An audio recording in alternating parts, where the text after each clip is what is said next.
So this is my second video on the Qatar and the political push for LGBTIQ.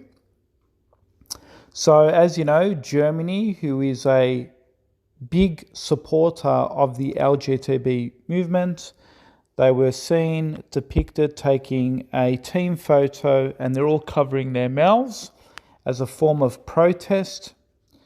Bassam Wafa writes, and this is after Germany got eliminated, embarrassingly couldn't even pass the group stage as being a favourite in the World Cup. Bassam Wafa writes, next time focus on football, not politics. Also respect the host nation's rules and culture even if you don't agree with it, because you don't have to agree with it anyway. But don't impose your own beliefs on other sovereign nations. Focus on the main business. You clearly didn't respect Qatar. Now, although Bassam wrote this beautiful message to the West, I also have to disagree with him because I need to be fair, right? We need to be careful when we use the term do not impose.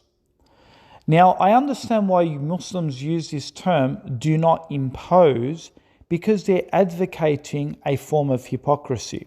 Because when Muslims come to Western nations, they're constantly told, do not impose your values on us. Do not impose your Islamic culture on us. We live by French culture or British culture or Australian culture or Western liberal culture. So if you come here, respect the law of our land, and that's how we'll all get along. So I can understand why Muslims are using this argument to say, you know, if you go to Qatar, then we should respect their laws, we should respect their language, we should respect their culture, we should respect their moral values. Even if we disagree with it, we shouldn't impose our values on them.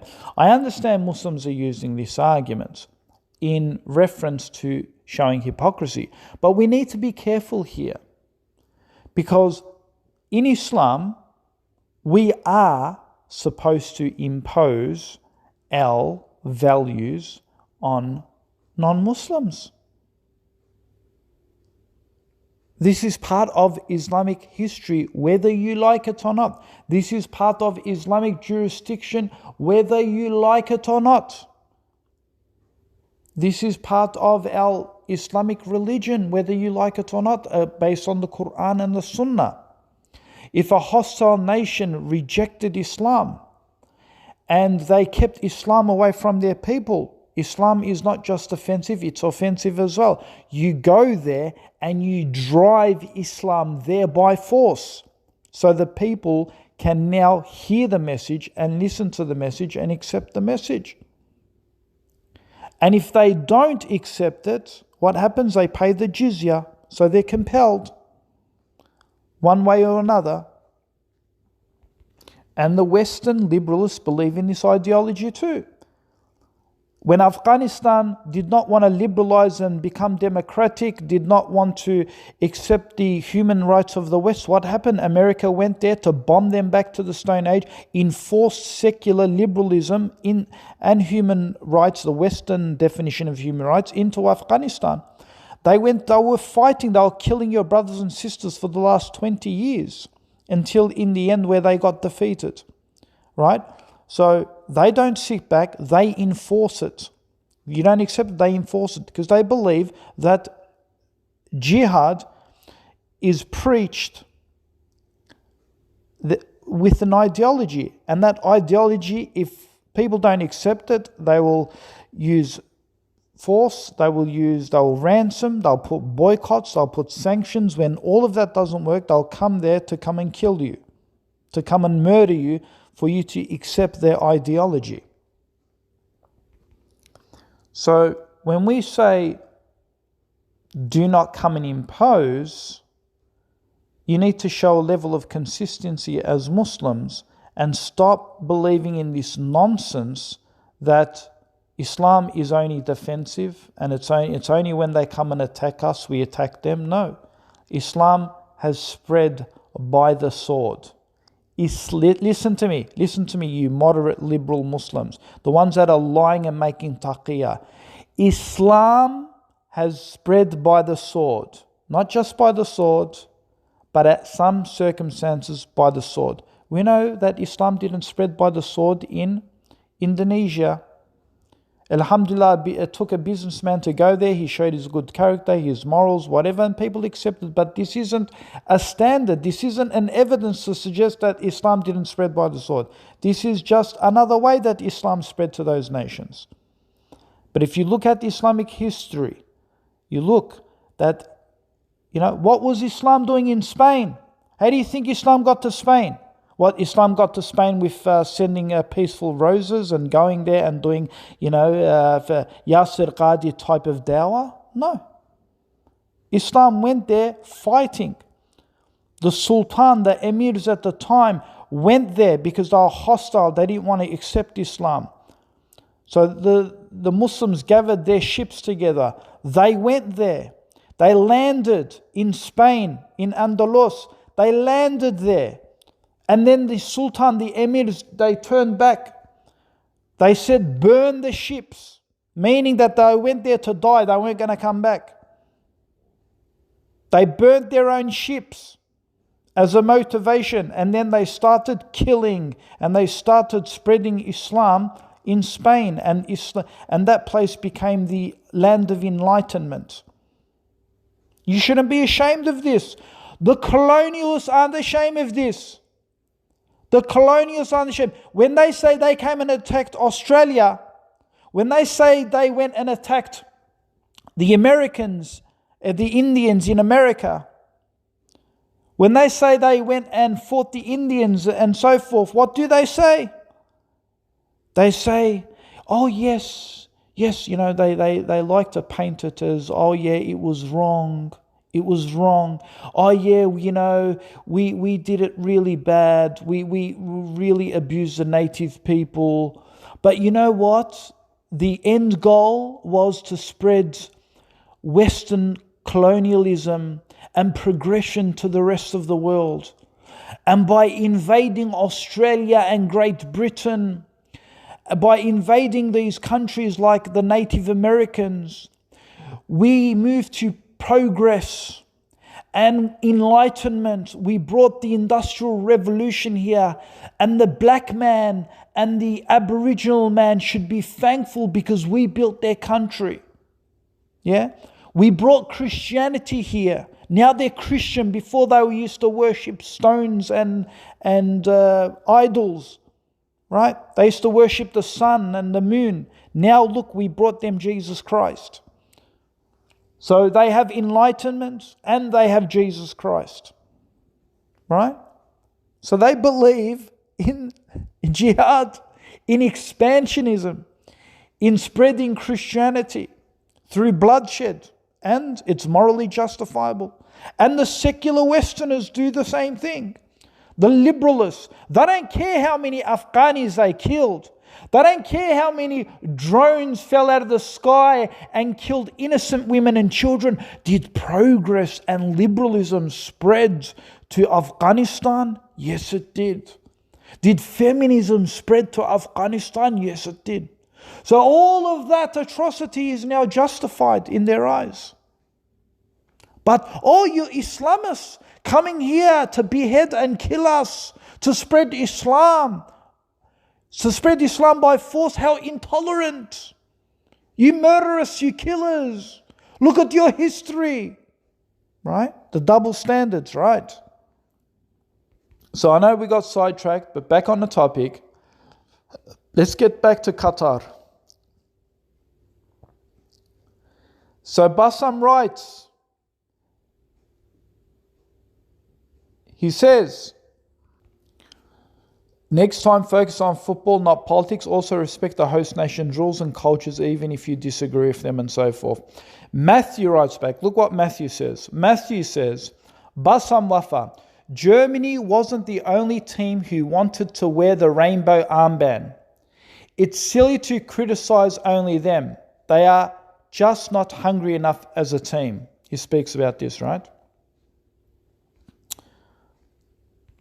My response to him was, well, Qatar isn't the only nation that is against LGBTIQ.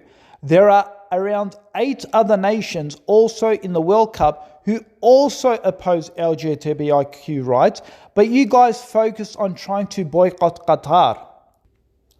Matthew writes back and says, because Qatar is a host nation of the World Cup and the other nations against LGBTIQ are not.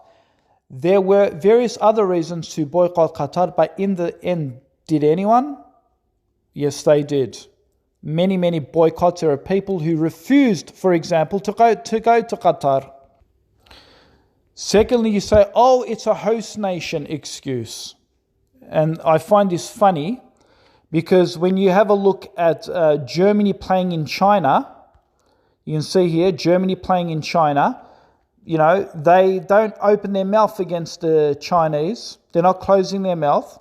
When Germany was playing in Russia, same thing, no words.